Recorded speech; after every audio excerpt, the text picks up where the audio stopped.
дар ҳошияи дастури супоришҳои президенти ҷумҳурии тоҷикистон баҳри анҷом додани амалҳои нек ва созанда бо иқдоми кумитаи иҷроияи ҳизби халқи демократии тоҷикистон дар ноҳияи восеъ аксияи ҳизбӣ таҳти унвони якҷоя ҳал мекунем ин навбат ба самти тозагии муҳити зист бахшида шуд.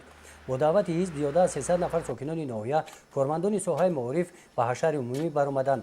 ҳашарчиён шафати роҳи мошингузар ва роҳҳои пиёдагарди кӯчаҳои марказии шаҳри Кӯлбургро аз партовҳо, хору алафҳои бегона тоза карданд.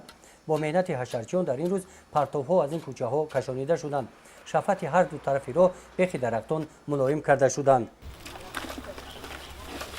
тибқи нақшаи кумитаи иҷроияи ҳизби халқи демократии тоҷикистон дар ноҳияи восеъ тариқи ҳашар дар шафати роҳи мошингузари кӯчаҳои марказии шаҳри Кӯлбург шинонидани гулҳои орӯишӣ дар назар аст.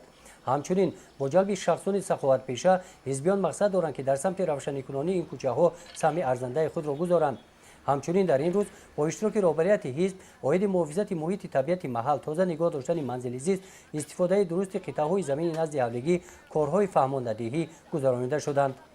гузориши хоҷа назриев, худойназар зуҳуров аз ноҳияи восеъ барои барномаи иттилоотии Навид.